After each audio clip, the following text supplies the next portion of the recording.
कहते हैं कि कुछ करने की प्रेरणा कहीं से भी मिल सकती है। आपके साथ घटित कुछ बुरी घटनाएं भी आपको नया आइडिया दे सकती हैं। ऐसा आइडिया जो आपकी ज़िंदगी को पूरी तरह बदल कर रख सकता है। देश की टैक्सी कारोबार के आमूल-चूल परिवर्तन लाने वाली ओला कैब कंपनी शुरू करने का आइडिया भी भाविश अग्रवाल को एक टैक्सी ड्राइवर की मनमानी के बाद ही आया था।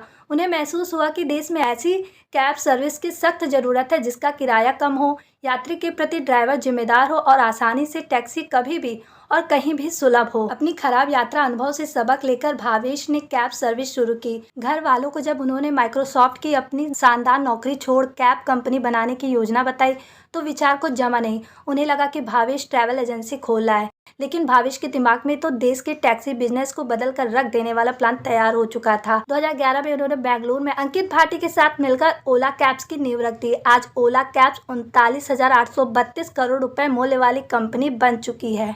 ऐसे आया आइडिया। 2010 में ओला कैब्स का विचार भावेश को तब आया जब वह एक बार की यात्रा बुक करके बेंगलुरु से बांदीपुर जा रहे थे, लेकिन बीच रास्ते में ही कुछ ऐसा हुआ कि टैक्सी वाले ने टैक्सी रोक ली और फिर तय किए गए भाड़े से ज्यादा मांग करने लगा। जब भावेश ने उन्हें ज्यादा पैसे देने से मना कर दिया तो उसने उन्हें बीच में ही उतार दिया। यहीं से लोगों की परेशानी का समाधान करने के लिए भावेश के मन में ओला कैब्स का विचार आया। कहते हैं कि लोगों की परेशानी को अगर आपने सॉल्व कर लिया तो फिर आपका स्टार्टअप हर ऊंचाइयों को छू सकता है। और फिर इस कॉन्सेप्ट पर काम करने के लिए भावेश ने अपने एक दोस्त अंकित भाटी को भी मना लिया और दोनों ने एक साथ जी जान से काम करना शुरू कर दिया।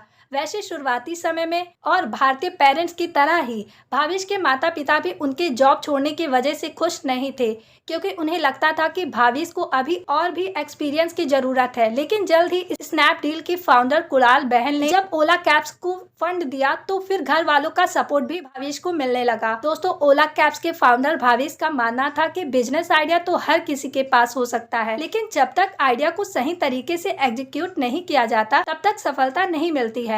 इसी वजह से उन्होंने जीरो मॉडल से अपनी शुरुआत की, जिसमें ओला ने खुद की गाड़ियों की बजाय थर्ड पार्टी गाड़ियों को अपनी कंपनी में इस्तेमाल किया।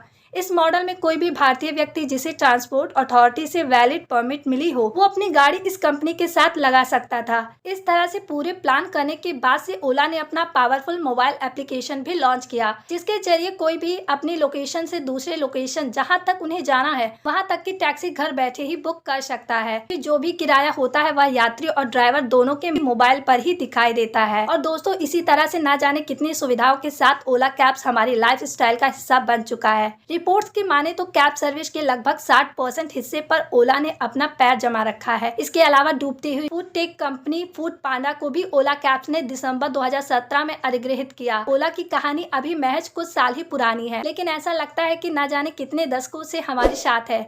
उम्मीद करते हैं कि मोस्ट सक्सेसफुल स्टार्टअप गिनी जाने वाली कंपनी ओला कैब्स की कहानी आपको जरूर ही पसंद आई होगी।